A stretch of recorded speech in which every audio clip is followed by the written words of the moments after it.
Halo, jumpa lagi di channel Saham Online. Pada kesempatan kali ini kita akan membahas tentang kesalahan-kesalahan trader saham pemula. Kesalahan itu bisa terjadi pada setiap orang ya, dan itu wajar dan natural sekali. Jadi manusiawi ketika seorang membuat kesalahan dalam apapun itu sangat manusiawi dan itu normal. Yang terpenting adalah apa? Yang terpenting adalah bagaimana kita menyikapinya.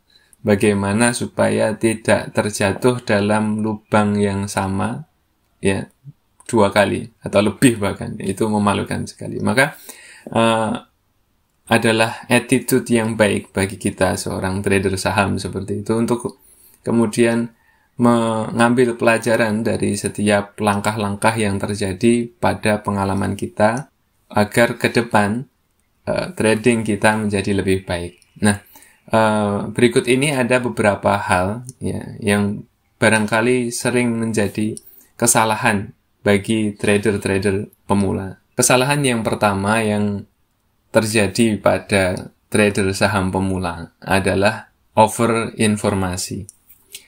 Maksudnya apa? Maksudnya adalah ketika seseorang itu melihat saham, katakanlah saham PTBA seperti itu kemudian ketika dia ingin membeli, ternyata dia banyak mendengarkan suara-suara ya, suara-suara analis ya, yang satu bilang beli, yang satu bilang jual, yang satu bilang spekulatif, yang satu bilang nyicil pelan-pelan, yang satu bilang macam-macam. Ada yang bilang prospeknya akan baik ke depan, ada yang bilang tersendat proyek tertentu atau apapun itu. Nah, hal-hal semacam ini akan menambahkan keruwetan saja ke sesuatu yang tidak bagus bagi psikologis Anda. Maka saya menyarankan supaya hal-hal semacam ini disaring dengan benar. Jadi rekan-rekan tidak perlu mengikuti terlalu banyak grup, terlalu banyak channel, terlalu banyak apa. Pastikan saja sumber-sumber informasi yang menurut rekan-rekan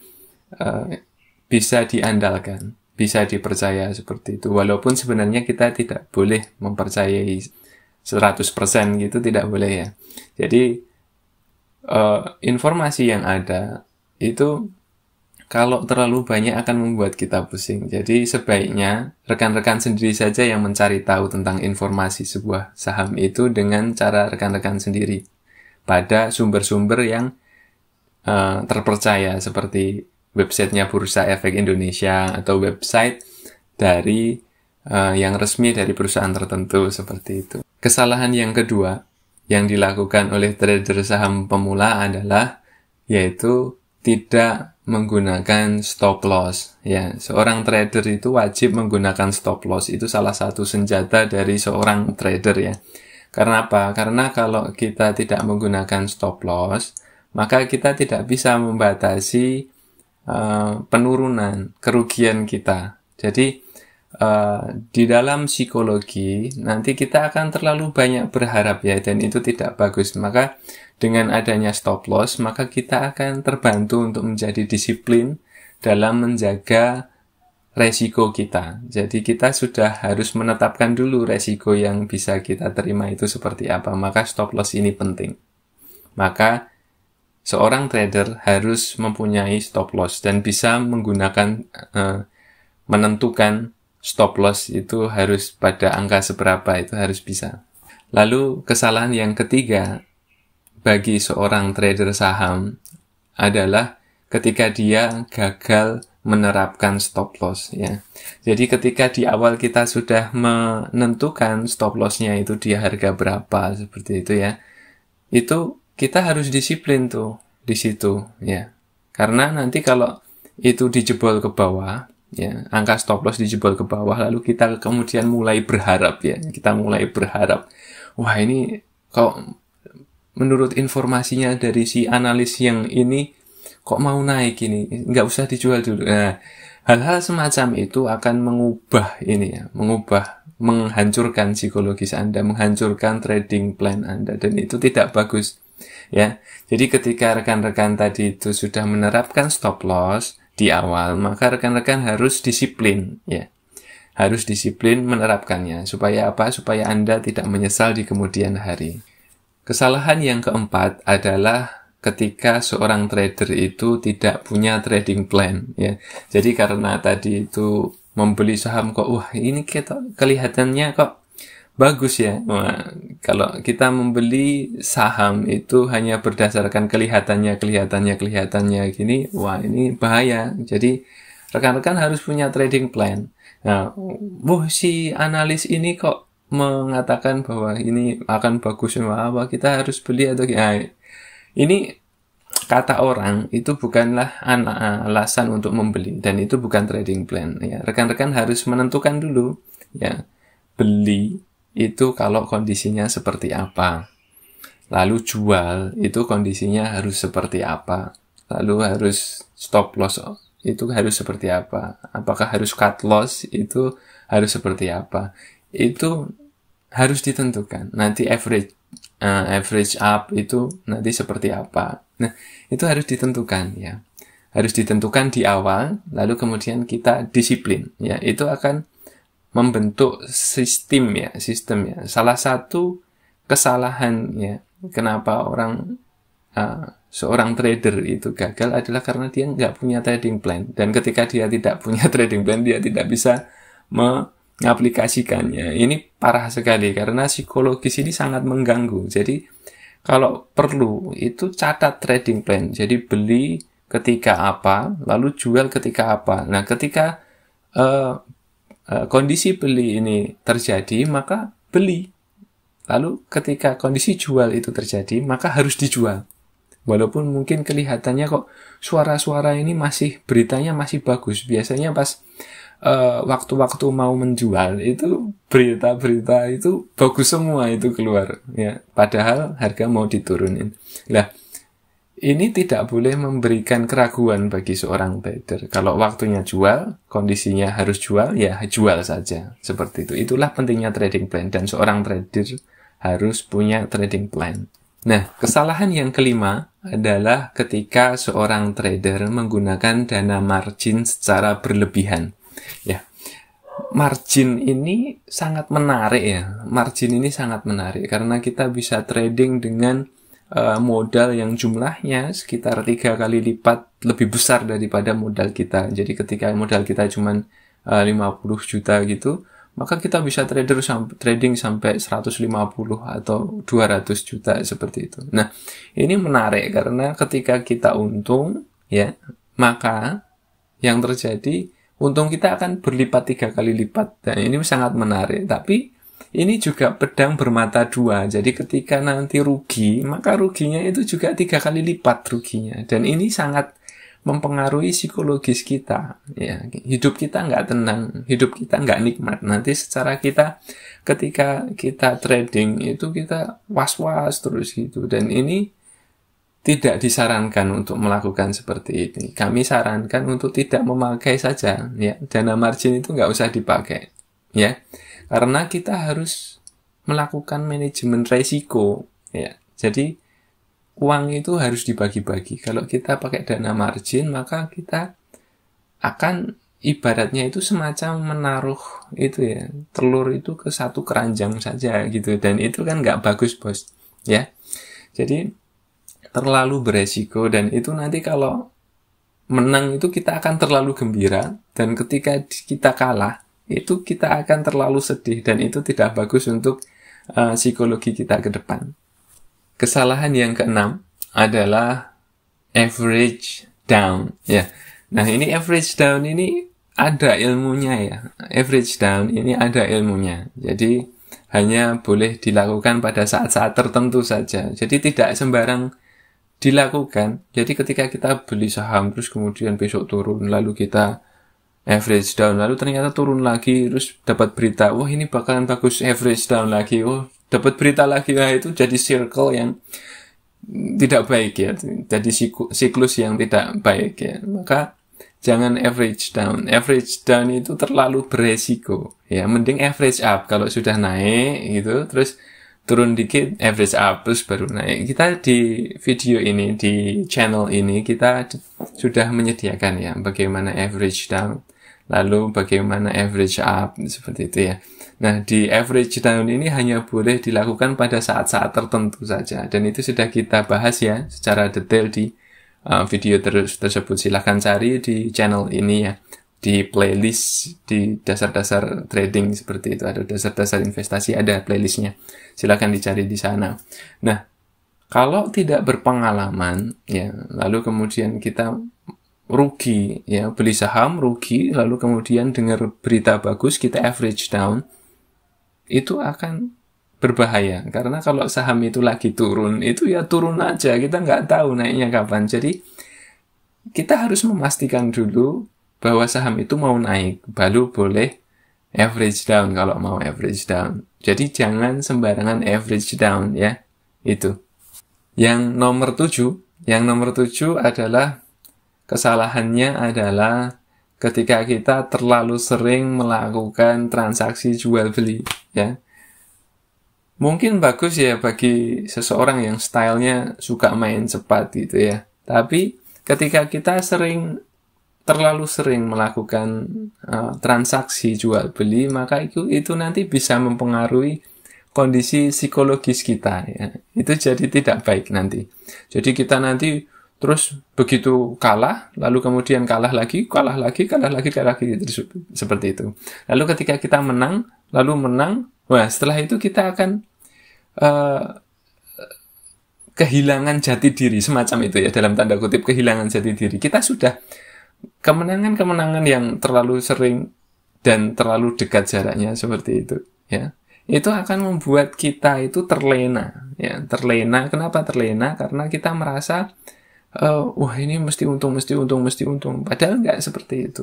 Jadi, misalkan kita sudah menetapkan beli kalau ini ada sinyal seperti ini, gitu ya. Nah, nanti lama-lama ketika terlalu terbiasa keseringan terlalu sering itu, maka kita jadi nggak disiplin. Ya, secara tidak sadar, nanti ketika saham itu tidak sesuai dengan kriteria kita tetap membeli hanya dengan berita-berita saja. Itu nanti psikologisnya harus jadi nggak kacau, jadi nggak enak itu nanti. Ya, jadi rekan-rekan jangan trading terlalu sering ya. Ya kecuali rekan-rekan bisa memastikan bahwa rekan-rekan bisa sangat disiplin, tapi godaan untuk tidak disiplin ketika kita trading terlalu sering itu sangat berat. Jadi rekan-rekan harus memperhatikan ini. Yang nomor 8, kesalahan penting ya, yang terjadi ketika trader saham pemula itu menjadi gagal itu adalah karena dia minim edukasi, ya, malas belajar, maunya dengerin orang saja, ya, itu payah ya. Jadi ketika kita menekuni, ketika kita melakukan sebuah usaha, ya, maksudnya wirausaha, trader ini juga wirausaha, ya. Maka kita harus belajar dengan giat, ya. Kita harus belajar dengan giat. Materi itu jangan dibaca atau jangan disimak secara setengah-setengah. Jadi kita harus menguasainya secara keseluruhan seperti itu. Kenapa? Karena informasi-informasi ilmu itu akan saling mendukung satu sama lain. Jadi kalau misalkan di channel ini kami menyediakan beberapa playlist yang bagus ya. Jadi di sana ada playlist tentang candlestick pattern, lalu kemudian chart pattern, lalu kemudian ada indikator saham.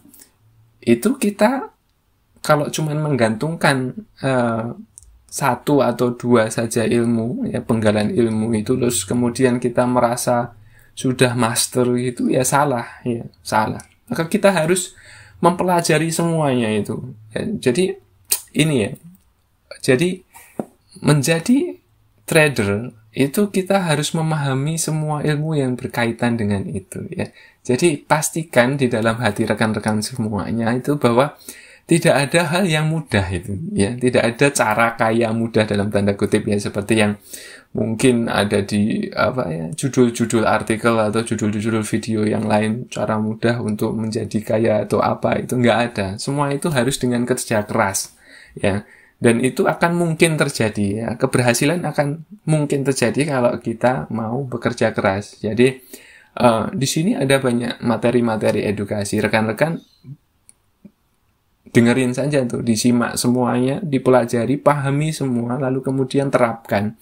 Ya, setelah diterapkan nanti rekan-rekan akan barangkali menemukan sistem trading yang bagus seperti itu, yang rekan-rekan tidak perlu mendengarkan orang lain lagi. Nah, seperti itu. Kalau rekan-rekan ingin sukses di trader saham ini, maka rekan-rekan harus giat belajar ya, seperti itu.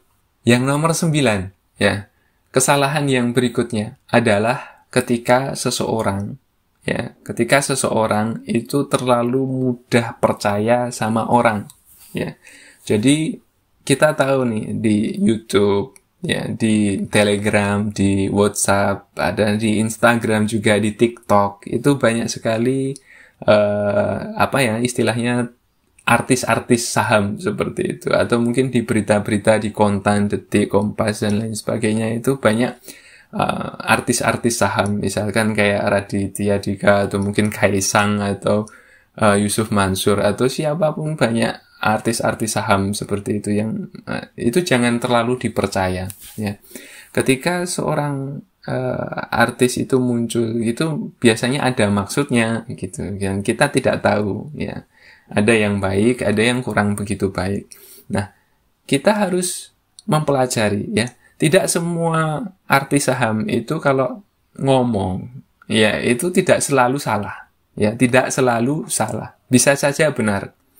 Tapi juga sering juga ini salah. Jadi cuman ingin cuci piring saja tuh. Jadi setelah naik saham terus dia pom-pom gitu, lalu kemudian ketika orang-orang pada beli, dia jual seperti itu. Nah, ada orang-orang yang kayak gitu itu. Ya, nanti ngelesnya gampang karena dia sudah berpengalaman di jadi trader saham gitu ya. Maka ngelesnya gampang kalau nanti ada follower-follower yang itu ya. Followernya itu ada yang protes, kok enggak kayak gitu. Yang harus Anda lakukan adalah rekan-rekan harus belajar sendiri ya. Kesalahan trader nomor 8 yang barusan saya sebutkan itu jangan sampai terjadi ya. Pelajari. Informasi dari analis saham itu bagus ya. Jangan kemudian begitu ada informasi dari analis, oh itu pom-pom, oh itu apa. Jangan langsung dikatakan itu negatif, karena ada yang bagus juga, dan itu hanya bisa rekan-rekan ketahui ketika rekan-rekan tahu ilmunya. Nah, ketika rekan-rekan tahu ilmunya, terus ada artis saham yang mengatakan itu, selebriti saham gitu ya, bilang kalau itu saham bagus gitu, lalu kemudian ternyata Anda analisis sendiri, kemudian hasilnya ternyata bagus, ya, maka itu pantas dibeli, ya. Biasanya memang ada yang ngajak naik bareng-bareng seperti itu. Nah, itu bisa kita manfaatkan, ya.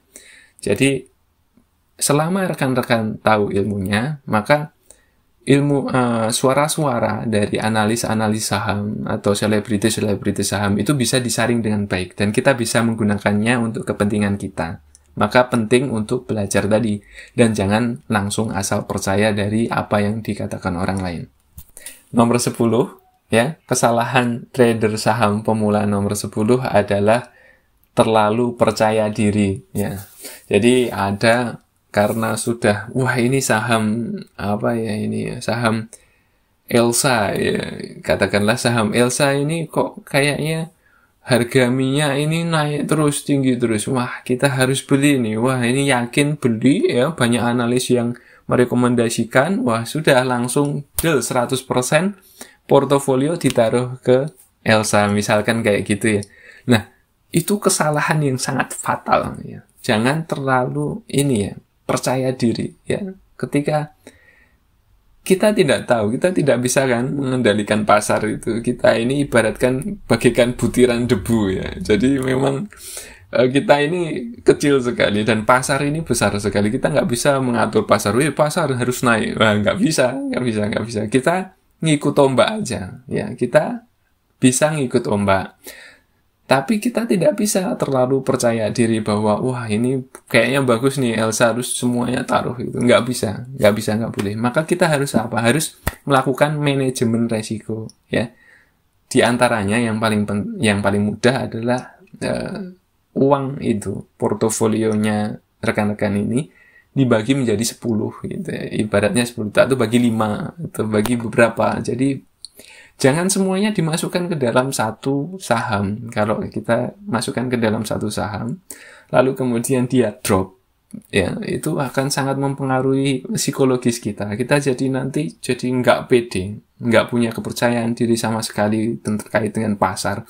Nanti salah-salah kita nanti akan langsung menghujat pasar. Oh, pasar itu kejam, pasar itu penuh penipuan ya, atau pasar itu gitu kadang-kadang, bahkan ada yang mengharamkan gitu ya, atau macam-macam gitu. Nggak boleh.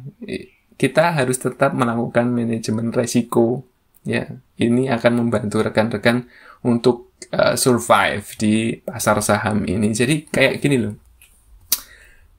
kita mau keluar rumah nih, kita mau pergi ke mall gitu ya, lalu kita lihat di langit itu kok mendungnya itu tebal sekali ya, mendungnya tebal, maka wah ini mesti mau hujan ya, kita kan, maka ketika kita mau pergi ke mall, kita mempersiapkan ya bahwa oh nanti mau hujan seperti itu. Nah ketika nanti ternyata tidak hujan, maka ya itu bukan salah kita sudah mempersiapkan segalanya. Nah seperti itu ya.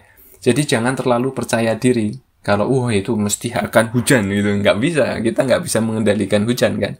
Nah seperti itu, kira-kira analogisnya seperti itu ya. Rekan-rekan harus memahami itu ya.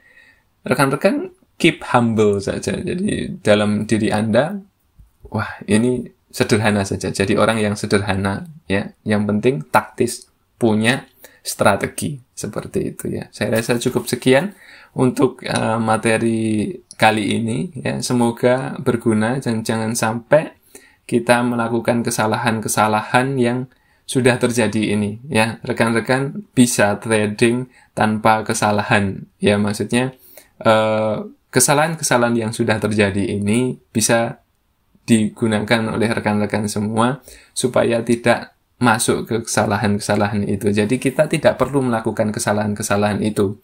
Ya cukup orang lain yang melakukan kesalahan, lalu kemudian kita belajar darinya gimana caranya supaya kita tidak mengalami kesalahan itu. Ya, seperti itu. Semoga sukses dalam trading. Ya, sampai jumpa di pertemuan berikutnya.